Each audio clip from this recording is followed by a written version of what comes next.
Good morning everyone. Current affairs through MCQ की series में 29 जुलाई के करंट अफेयर्स हम कवर करने वाले हैं और इसमें द हिंदू के जो करंट अफेयर्स हैं उसको हम एमसीक्यू के थ्रू कवर करेंगे। This is brief introduction about me. My name is Prince Luthra, all India rank 577। Don't wish it was easier, wish you were better. देखिए, ये जो कोटेशन है यूपीएससी में नहीं, लाइफ में भी आपके काफी अप्लाई होती है। बिकॉज देखिए, दो चीजें आप कर सकते हैं, या तो आप ये डिमांड कर सकते हैं या ये विश कर सकते हैं कि जो चीजें हैं, जो सर्कमस्टेंसेज है, वो आपके लिए आसान हो जाए, या फिर आप ये कह सकते हैं कि सर्कमस्टेंसेज चाहे कितने भी चैलेंजिंग हो लेकिन मैं उनको टैकल करने के लिए बेटर हो जाऊं। जब आपको चूज करना है कि आप क्या चाहते हैं, जब आप अपने अंदर डेवलपमेंट करना शुरू करते हैं ना, मतलब when you wish that you were better, जब अपने आप को इंप्रूव करने की कोशिश करते हैं, तो जितने भी बड़े चैलेंजेस आपके सामने हैं, चाहे वो यूपीएससी की प्रिपरेशन को लेकर ही क्यों ना हो, तो वो आप फेस कर जाते हैं। लेकिन अगर आप चीजों को ईजी होने का विश करते हैं, वेट करते हैं, चीजें हो भी सकती हैं, वैसे नहीं भी हो सकती, नेवरदलेस आपका जो डेवलपमेंट है इस पूरे प्रोसेस में नहीं होता है। So if you really want to wish something, wish that you were better, so that जो भी चैलेंज आपके सामने है आप उसको टैकल कर सके। आज के टॉपिक्स देख लेते हैं, क्या क्या पढ़ने वाले हैं हम आज।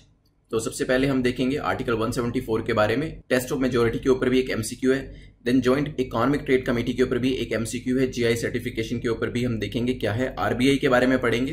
देन इसके बाद हम देखेंगे ट्रीटी विद हांगकांग के बारे में। देन डिफेंस मिनिस्टर्स के बारे में एक मीट के बारे में यहाँ पे क्वेश्चन होगा। इंडिया इंडोनेशिया के बारे में एक क्वेश्चन है। देन लास्ट क्वेश्चन जो हमारा है वो इन्वेस्टर्स को लेकर है। चलिए, मार्किंग स्कीम आपको पता ही है कि मोर देन इक्वल टू 6, मतलब 60% अगर आपका स्कोर रहता है तो प्रीलिम्स क्वालिफाई हो जाता है, ये आपका सेफ जोन कहलाता है। नीचे के ब्रैकेट्स में अगर स्कोर आते हैं then you have to attempt again, मतलब मान लीजिए आपके 4 मार्क्स 5 मार्क्स आते हैं, 3 2 1 कुछ भी आता है तो आपको दोबारा अटेम्प्ट कर लेना चाहिए। आज के फर्स्ट क्वेश्चन पे चलते हैं जो कि हेपेटाइटिस को लेकर है। पूछा गया है कि which of the following statement और स्टेटमेंट्स इज और are correct about hepatitis. Hepatitis के बारे में 2 स्टेटमेंट है, कौन सी करेक्ट है कौन सी नहीं है। There are 6 main strains of hepatitis virus. तो हेपेटाइटिस वायरस के 6 मुख्य स्ट्रेन्स होते हैं, हो सकता है। Hepatitis B and C are the most common cause of death. तो जिस वजह से डेथ होती है हेपेटाइटिस की बात करी जाए तो उसमें बी और सी स्ट्रेन जो है वो सबसे ज्यादा रिस्पॉन्सिबल होते हैं। सोचिए क्या आंसर होगा, फिर डिस्कस करते हैं इसको। चलिए देखिए, वर्ल्ड हेपेटाइटिस डे जो है वो कमेमोरेट किया जाता है 28 जुलाई को, ताकि अवेयरनेस फैलाई जा सके इस वायरस के अगेंस्ट में। इसमें होता क्या, basically inflammation of the liver हो सकता है, जिसकी वजह से काफी सारी हेल्थ प्रॉब्लम्स होती हैं और लिवर कैंसर भी हो सकता है। यहाँ पे जो 28 जुलाई का दिन है वो इसलिए चूज किया गया था क्योंकि नोबेल प्राइज विनर एक साइंटिस्ट थे जिनका नाम था डॉक्टर बरूच ब्लूमबर्ग। तो डॉक्टर बरूच ब्लूमबर्ग जो थे उन्होंने हेपेटाइटिस बी वायरस HPV जिसको कहते हैं, उनके लिए एक डायग्नोस्टिक टेस्ट और वैक्सीन जो थी वो यहाँ पे डिस्कवर करी थी। अब बात करते हैं कि स्ट्रेन्स कितने होते हैं इसके अंदर। हेपेटाइटिस के अंदर 5 स्ट्रेन्स होते हैं, ABCDE, ठीक है। तो 6 नहीं होते हैं, 5 होते हैं। पहली स्टेटमेंट आपकी इनकरेक्ट हो जाती है। बात करी जाए कि क्या बी और सी सबसे ज्यादा कॉमन कॉज डेथ के लिए रिस्पॉन्सिबल होते हैं, तो सेकंड स्टेटमेंट आपकी ठीक है। अगर हेपेटाइटिस की वजह से डेथ सबसे ज्यादा होती है तो वो हेपेटाइटिस बी और सी की वजह से ही होती है। अराउंड 1.3 मिलियन लोग पर एनम लाइफ को लूज करते हैं हेपेटाइटिस बी और सी की वजह से, ध्यान रखिएगा। तो 1.3 मिलियन लाइफ जो है वो लूज होती है पूरे वर्ल्ड के अंदर 1 साल के अंदर, ठीक है। तो आंसर हमारा यहाँ पे है सी, क्योंकि सिर्फ सेकंड स्टेटमेंट हमारी करेक्ट है, first is incorrect. Second question देखते हैं, which of the following statement is और आर करेक्ट दिया है यहाँ पर। आर्टिकल 174 ऑफ द कॉन्स्टिट्यूशन, जो आर्टिकल 174 है कॉन्स्टिट्यूशन का, वो ऑथराइज करता है the governor to summon, dissolve and prorogue the state legislative assembly. Governor को ऑथराइज करते हैं कि वो चाहे तो समन कर सकते हैं स्टेट लेजिस्लेटिव असेंबली को, डिसॉल्व कर सकते हैं या प्रोरोग कर सकते हैं। बेसिकली जो क्वेश्चन बनाया कि वो राजस्थान में जो रीसेंट गवर्नमेंट क्राइसिस चल रहे हैं उसमें जो गवर्नर का रोल है वो स्पॉटलाइट में आया है। पूछा गया कि गवर्नर के पास एक्चुअल में पावर्स क्या क्या होती हैं, तो यहाँ पे आर्टिकल 174 ने कुछ बातें करी है। Then article 163 of the constitution which says that the governor acts on the aid and advice of council of minister headed by chief minister. Article 163 कहता है कि जो गवर्नर है इसको जो एक्ट करना होता है वो काउंसिल ऑफ मिनिस्टर की एड एंड एडवाइस पे करना होता है, जिसको हेड कौन करते हैं, चीफ मिनिस्टर करते हैं। ये भी हो सकता है। सोचिए क्या आंसर होगा, फिर डिस्कस करते हैं। चलिए देखिए, अभी हुआ क्या, यहाँ पे गवर्नर के पास सेकंड टाइम एक प्रपोजल गया। ये प्रपोजल गया था स्टेट कैबिनेट के द्वारा कि आप जो सेशन है उसे कन्वीन करिए, जो असेंबली का सेशन है उसे कन्वीन करिए। ये सेकंड टाइम गया और सेकंड टाइम गवर्नर ने रिजेक्ट कर दिया, ठीक है। अब इससे होगा क्या, रिजेक्शन की वजह से जो राजस्थान के चीफ मिनिस्टर हैं वो फ्लोर टेस्ट जो होता है उनका, फ्लोर ऑफ द हाउस पे अपनी स्ट्रेंथ को, अपने कॉन्फिडेंस को शो नहीं कर पाएंगे और वो शो नहीं कर पाएंगे तो प्रॉब्लम वाली सिचुएशन क्रिएट हो जाएगी। कैसे, वो हम आगे आने वाले एमसीक्यू में देखेंगे। बट क्वेश्चन ये उठा कि क्या गवर्नर के पास ये पावर भी है कि अगर स्टेट कैबिनेट ने प्रपोजल भेजा उनको हाउस को कन्वीन करने के लिए, क्या वो इसे रिजेक्ट कर सकते हैं? नाउ यहाँ पे लीगल क्वेश्चन जो है वो उठ चुका है इस चीज को लेके, ठीक है, कि power of the governor to summon a house किस एक्सटेंट तक है। इस वजह से हमने दो आर्टिकल जो इंपॉर्टेंट है, एग्जाम में भी पूछे जा सकते हैं, उसको हमने यहाँ पे लिया। आर्टिकल 174 जो है वो कॉन्स्टिट्यूशन का ऑथराइज करता है गवर्नर को कि गवर्नर चाहे तो समन करे, डिसॉल्व करे या प्रोरोग करे स्टेट लेजिस्लेटिव असेंबली को। तो पहली स्टेटमेंट तो हो जाती है ठीक, लेकिन आर्टिकल 163 कहता है देखिए जो भी गवर्नर काम करेगा वो काउंसिल ऑफ मिनिस्टर के कहने पे ही करेगा। और यहाँ पे इसको हेड कौन कर रहा है? इसको हेड चीफ मिनिस्टर कर रहे हैं। तो सेकंड स्टेटमेंट भी आपके यहाँ पे ठीक है, आंसर हो जाएगा सी। अब इससे रिलेटेड एक केस जो है वो देख लेते हैं। अब ये केस है 2016 का अरुणाचल प्रदेश का, जिसमें नाबम रेबिया एंड बेमांग फेलिक्स एक साइड और डेप्यूटी स्पीकर केस है ये। और इसके अंदर जो चीज कही गई है वो ये है कि देखिए जो आपका गवर्नर है he is not solely wasted with the power कि वो चाहे तो हाउस को समन करे। एड एंड एडवाइस जो होती है काउंसिल ऑफ मिनिस्टर की वो भी तो उनको कंसीडर करनी होती है। तो यहाँ पे सिर्फ गवर्नर जो है वो सोल अथॉरिटी नहीं है, काउंसिल ऑफ मिनिस्टर का भी मेजर रोल रहता है इसके अंदर। किसके अंदर? हाउस को समन करने के अंदर। तो यहाँ पे आपको इनडायरेक्टली पता चल गया कि क्या यहाँ पे कहने की कोशिश करी जा रही है और राजस्थान वाले केस में क्या करना है। कंट्रोवर्सी इंपॉर्टेंट नहीं है, गवर्नर का रोल हमारे लिए इंपॉर्टेंट है, क्वेश्चन पूछा जा सकता है। नेक्स्ट क्वेश्चन पे चलते हैं। Which of the following statement is और are correct about floor test? Floor test के बारे में कौन सी स्टेटमेंट ठीक है? पहली कहती है it's a term used for the test of the majority. Majority को टेस्ट करने के लिए ये टर्म यूज करी जाती है, हो सकता है। It is a motion initiated by opposition, इस मोशन को अपोजिशन इनिशिएट करती है, ये भी हो सकता है। In the CM appointed by the governor is asked to prove majority, इसके अंदर इस फ्लोर टेस्ट के अंदर सीएम जो है उसको अपनी मेजोरिटी प्रूव करनी होती है जिसे गवर्नर ने अपॉइंट किया है। सोचिए क्या आंसर होगा, फिर डिस्कस करते हैं। चलिए देखिए, जब भी डाउट होता है ना किस चीज के ऊपर कि जो चीफ मिनिस्टर है, chief minister of the state, इसके पास मेजोरिटी है भी सही या नहीं, क्योंकि क्या होता है मेजोरिटी के बाद ही गवर्नमेंट बनती है और मेजोरिटी नहीं है तो उस चीज को डाउट करके ये कहा जा सकता है भाई आप अपनी मेजोरिटी को प्रूव करो। ये इनिशिएट किया जाता है गवर्नमेंट के द्वारा। तो सेकंड स्टेटमेंट हो जाती है इनकरेक्ट। मेजोरिटी प्रूव करने के लिए होता है तो ये स्टेटमेंट तो आपकी हो जाती है ठीक। इसमें सीएम जिसको गवर्नर ने अपॉइंट किया है वो अपनी मेजोरिटी को प्रूव करते हैं, ये भी ध्यान रखिएगा। तो तीसरी स्टेटमेंट हो जाती है ठीक, आंसर हो जाएगा आपका डी। अगर कोएलिशन गवर्नमेंट है तब भी सीएम को कहा जा सकता है कि आप वोट ऑफ कॉन्फिडेंस को जीतिए, एक मेजोरिटी जो है वो अपनी प्रूव करके दिखाइए। In the absence of clear majority क्या होगा? मान लीजिए कि फ्लोर टेस्ट हो जाता है फेल, तो क्या करना पड़ेगा? देखिए चीफ मिनिस्टर को कहा गया था कि आप सीएम ऑफ द स्टेट है, आप अपनी मेजोरिटी को प्रूव करके दिखाइए, बिकॉज हमें है डाउट कि आपके पास जो नंबर चाहिए वो नंबर अवेलेबल नहीं है। अगर ये मेजोरिटी प्रूव कर देते तो गवर्नमेंट हो जाती सर्वाइव कर जाती है वहां पे गवर्नमेंट। लेकिन अगर यहां पर ये अपनी मेजोरिटी को प्रूव नहीं कर पाते हैं तो सीएम विल रिजाइन, यहां पे सीएम को रिजाइन करना पड़ेगा, ठीक है। तभी फ्लोर टेस्ट जो होता है किसी भी चीफ मिनिस्टर के लिए काफी इंपॉर्टेंट होता है, ठीक है। नेक्स्ट क्वेश्चन पे चलते हैं। Next question is question number 4 जो कि जेटको के बारे में है, जॉइंट इकोनॉमिक ट्रेड कमेटी के बारे में पूछा गया। कौन सी स्टेटमेंट करेक्ट है? जेटको अभी न्यूज में था इस वजह से ये क्वेश्चन बनाया गया।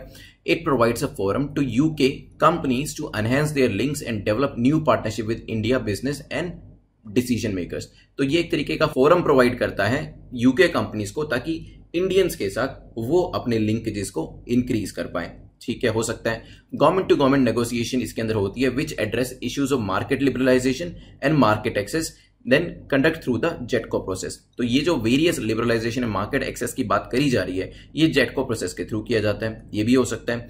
One of the key objective of JETCO process is to unveil opportunities for UK's most prominent institutional investors to invest in India.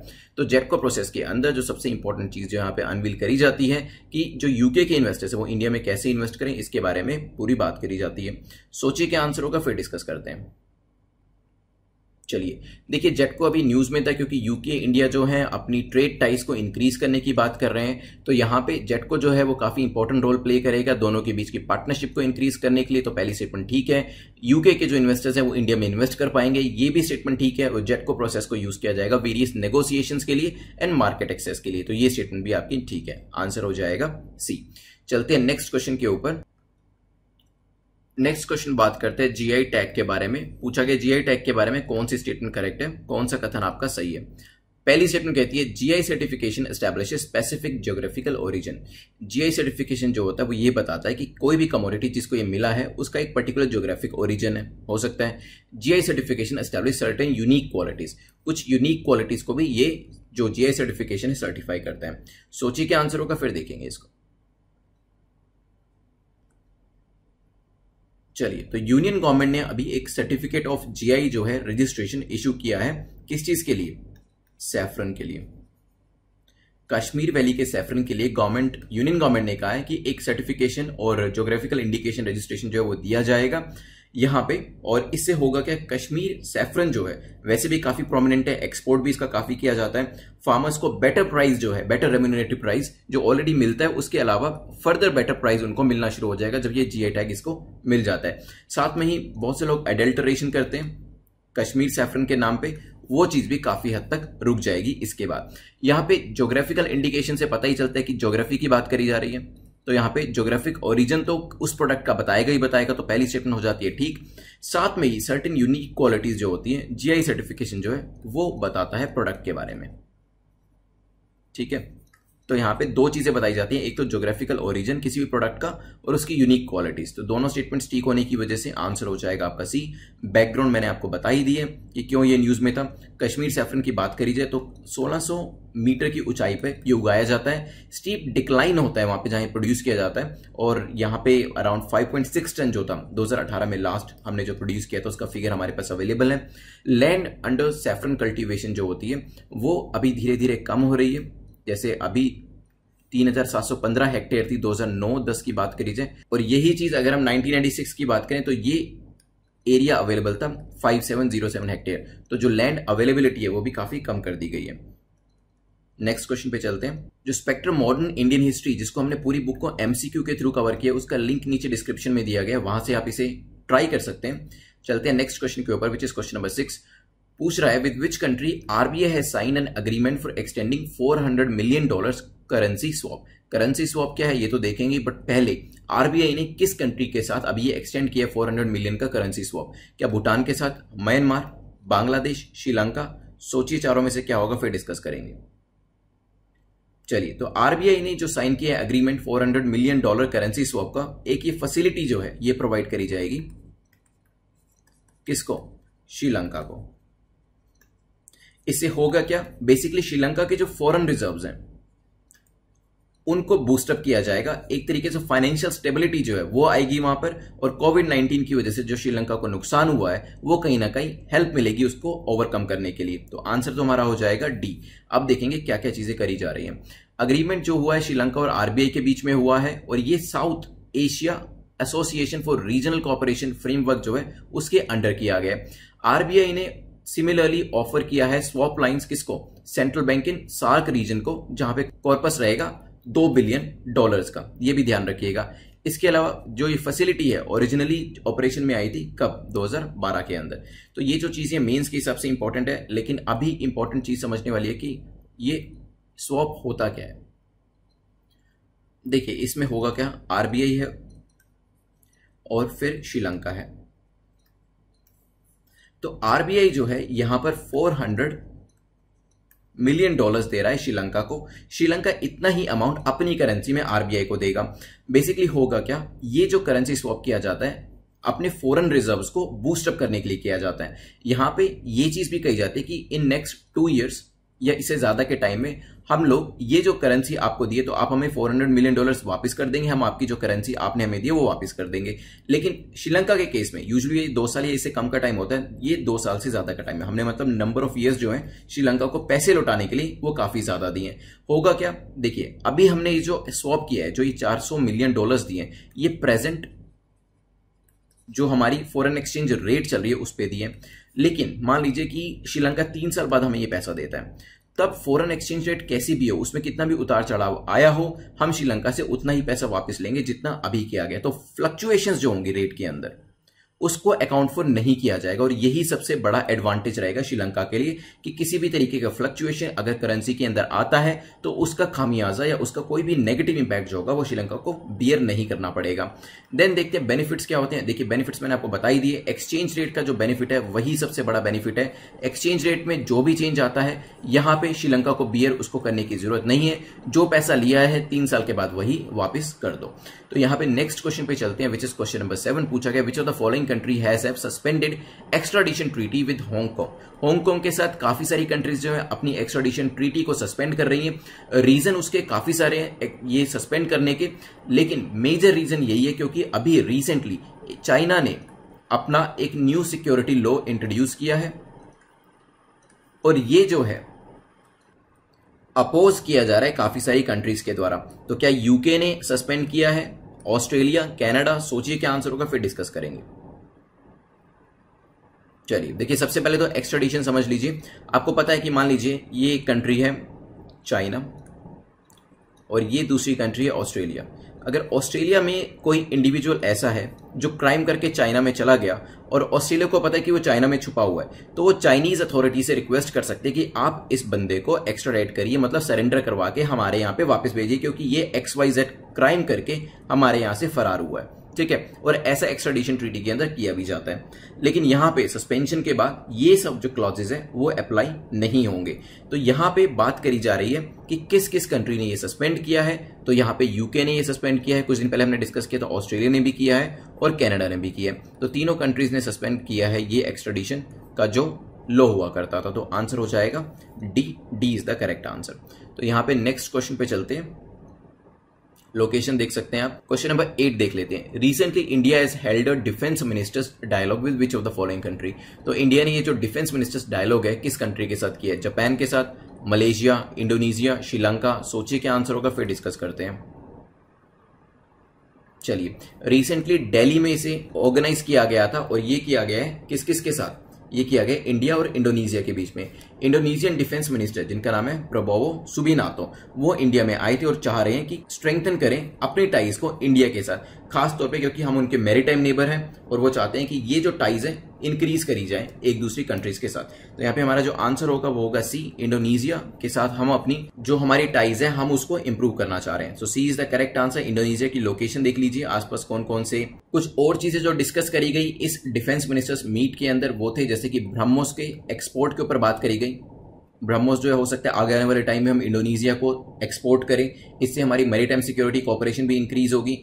China का जो एग्रेशन है इंडियन ओशन के अंदर उसको भी काउंटर करने के लिए बात करी गई, जो पोस्चरिंग वो लद्दाख के अंदर दिखा रहा है उसके लिए भी, और साउथ चाइना सी को लेकर भी यहाँ पर बात करी गई है क्योंकि साउथ चाइना सी से जो ट्रबल चल रही है वो इंडोनेशिया भी उससे कहीं ना कहीं इंपैक्टेड रहता है।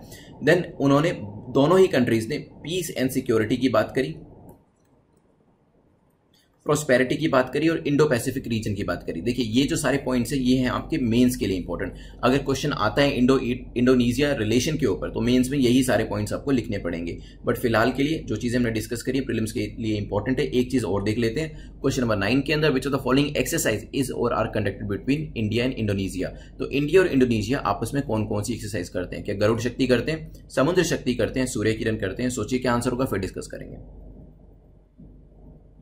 चलिए तो गरुड़ शक्ति बात करी जाए तो यस इंडिया और इंडोनेशिया के बीच में होती है क्योंकि गरुड़ है तो डेफिनेटली ये एयर एक्सरसाइज होगी।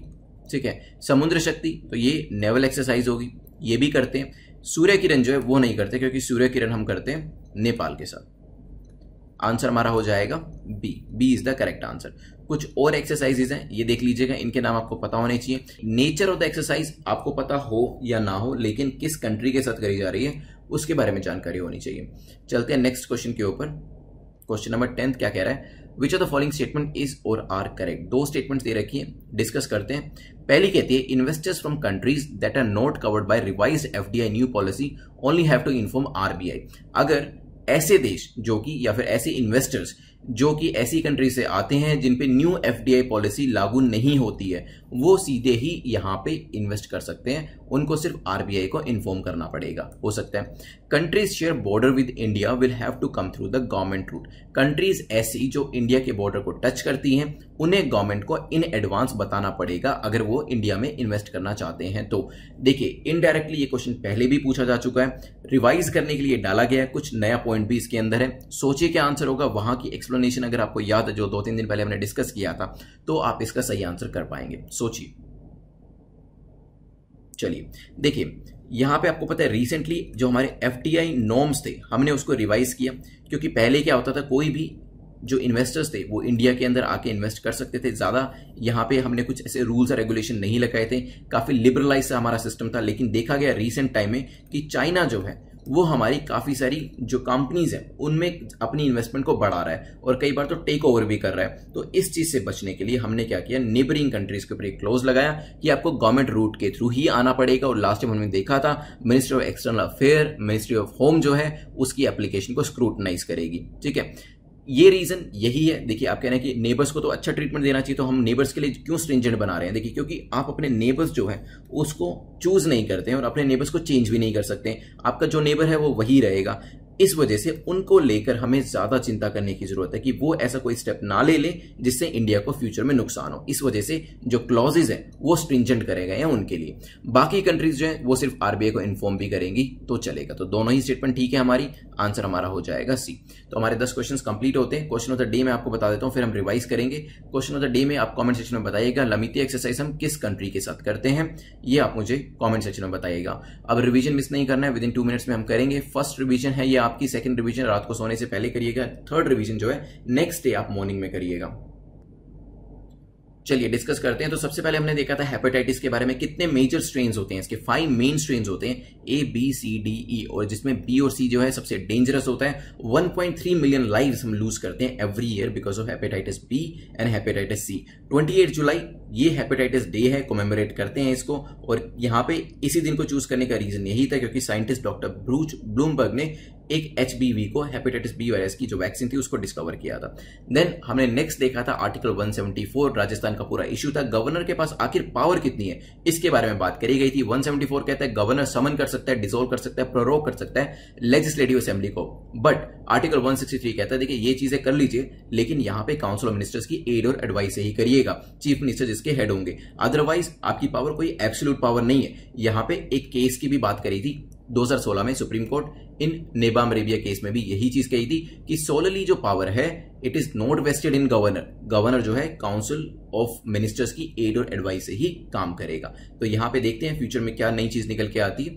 फिर हमने फ्लोर टेस्ट के बारे में देखा। देखिए चीफ मिनिस्टर के लिए फ्लोर टेस्ट होता है सबसे इंपॉर्टेंट, क्योंकि यहां पे चीफ मिनिस्टर को अपना कॉन्फिडेंस शो करना होता है, नहीं कर पाए तो रिजाइन करना होता है। चीफ मिनिस्टर जिसको अपॉइंट करते हैं गवर्नर, उनको अपनी मेजोरिटी प्रूव करनी होती है। ये जो मोशन होता है फ्लोर टेस्ट का इनिशिएट किया जाता है गवर्नमेंट के द्वारा, और यही पूरी चीज जो है हमने पीछे देखी थी। क्योंकि यहां पे चीफ मिनिस्टर कह रहे हैं कि आप हाउस को समन करें ताकि मैं फ्लोर टेस्ट के अंदर अपनी मेजोरिटी को प्रूव कर पाऊं। गवर्नर ने 2 बार जो ये कैबिनेट का प्रपोजल था ये रिफ्यूज कर दिया, तभी ये जो पूरा एक तरीके से ब्लॉक बना हुआ है वो देखते हैं, हो सकता है आगे आने वाले टाइम में टूट जाए। What if the floor test fails, बता दिया मैंने आपको, सीएम को रिजाइन करना पड़ता है। नेक्स्ट हमने डिस्कस किया था जेटको के बारे में, एक तरीके का ये फोरम है जहां पे यूनाइटेड किंगडम की जो कंपनीज हैं वो इंडिया के साथ पार्टनरशिप करती हैं, यहाँ के इन्वेस्टर्स जो है इंडिया में आके इन्वेस्ट करते हैं। देन हमने देखा था इसके बाद GI टैग के बारे में। 2 इंपॉर्टेंट चीज होती है, ज्योग्राफिक लोकेशन और साथ में उसकी कुछ सर्टेन क्वालिटीज। अभी रिसेंटली यूनियन गवर्नमेंट ने इशू किया सर्टिफिकेट ऑफ GI रजिस्ट्रेशन, किसके लिए? कश्मीर वैली के सैफरन के लिए। इससे क्या होगा, प्राइस अच्छा मिलेगा लोगों को और एडल्ट्रेशन जो है काफी मात्रा में रुक जाएगी। कहां उगाया जाता है? 1600 मीटर की ऊंचाई पर, और जो इसका एरिया है वो धीरे धीरे कम हो रहा है। इसके बाद हमने डिस्कशन किया था क्वेश्चन नंबर 6 में, RBI ने एक करेंसी स्वैप जो किया है वो किया है श्रीलंका के साथ। फायदे क्या होते हैं, नुकसान क्या होते हैं वो हमने देखा था। फॉरेन रिजर्व उनका एनहेंस हो जाएगा यहाँ पर, और कोविड-19 पेंडेमिक से लड़ने की उनको कहीं ना कहीं एक तरीके से कुशन मिलेगा। यहाँ पे हमने सार्क फ्रेमवर्क के बारे में भी देखा था, और स्वैप के बारे में मैंने आपको पूरा समझाया था कि कैसे RBI जो है $400 मिलियन देगा, श्रीलंका अपनी करेंसी में पैसा देगा, 3 साल के बाद वो करेंसी उन्हें वापस कर दी जाएगी, ये $400 मिलियन वापस कर देंगे, और एक्सचेंज रेट का कोई भी इंपैक्ट नहीं पड़ेगा। यही बेनिफिट होता है स्वैप का। देन हमने देखा था जो सस्पेंशन किया गया है एक्स्ट्राडिशन ट्रीटी का हांगकांग के साथ, वो यूके, ऑस्ट्रेलिया, कनाडा ने किया है। चाइना कह रहा है कि आप ऐसा सिर्फ यूएस के कहने पे कर रहे हैं। एक्स्ट्राडिशन का मतलब बता दिया था मैंने आपको, आपकी कंट्री से कोई क्राइम करके भागा है तो सामने वाली कंट्री से आप रिक्वेस्ट कर सकते हैं कि एज पर एक्स्ट्राडिशन ट्रीटी उस बंदे को सरेंडर करा के वापस भेजिए। तो यहाँ पे ये चीज हमें देखने को मिली। फिर हमने देखा था रिसेंटली इंडिया ने एक डिफेंस मिनिस्टर मीट करी है, वो करी है इंडोनेशिया के साथ, जो मैरीटाइम सिक्योरिटी है दोनों बढ़ाने की बात कर रहे हैं। चाइना के थ्रेट को भी कम करने की बात करी गई है, peace and security Indian Ocean में बनाने की बात करी गई है, साउथ चाइना सी की बात करी गई है और ब्रह्मोस के एक्सपोर्ट की भी बात यहां पर करी गई है। फिर हमने देखा था इंडिया एंड इंडोनेशिया के बीच में कौन कौन सी एक्सरसाइज करी जाती है। गरुड़ शक्ति है, समुद्र शक्ति है, सूर्य किरण नहीं है, सूर्य किरण इंडिया और नेपाल के साथ है। ये वेरियस एक्सरसाइज है जिसमें आप देख सकते हैं, याद कर लीजिएगा इसको। देन हमने 10th क्वेश्चन में देखा था FDI reserve bank of India को इन्फॉर्म करके कौन लाता है, ऐसे देश जो कि हमारी बॉर्डर कंट्रीज नहीं है, इसी वजह से हमारे लिए इतना बड़ा थ्रेट भी नहीं है। ऐसी कंट्रीज जो हमारे साथ बॉर्डर शेयर करती है हमारे लिए वो उतना ही बड़ा थ्रेट हो जाती है, और इसी वजह से अगर वो एफडीआई इंडिया में लेके आ रही है तो that can be a cause of concern, क्योंकि चाइना ने अभी रिसेंट टाइम में ये प्रूव कर दिया है। और इसीलिए हमने अपनी एफडीआई नॉर्म्स को रिवाइज किया और ये कहा गया कि अब external affair ministry as well as home ministry जो है इस चीज को अच्छे से देखेगी। लमित एक्सरसाइज बता दीजिएगा इंडिया किसके साथ करता है कमेंट सेक्शन के अंदर। रिवीजन हमारी हो गई है, लास्ट टाइम के जो विनर है वो है सोहित कुमार। सोहित आप हमें मेल कर दीजिएगा ताकि आपका मेल हमें पता चल जाए और हम आपको पीडीएफ जो है वो भेज सकें। इसके बाद जो मार्क्स हैं वो एक बार आप देख लीजिए, अगर अपर 2 ब्रैकेट्स में है तो आप सेफ जोन में है। कमेंट सेक्शन में अपने मार्क्स जरूर लिखिएगा, चाहे कितना भी आपने स्कोर किया हो, चाहे 0 ही क्यों ना स्कोर किया हो। अगर लेस देन 6 मार्क्स हैं देन आप दोबारा से अटेम्प्ट कर लीजिएगा और एक्सप्लेनेशन को ध्यान से सुनिएगा क्योंकि क्वेश्चंस वहां से भी बन सकते हैं। कोई भी आपका डाउट है तो टेलीग्राम पे मुझसे पूछ लीजिएगा और you can subscribe the channel, bell icon को प्रेस कर दीजिएगा ताकि नोटिफिकेशंस आपको मिलते रहें। Thanks for watching, have a nice day.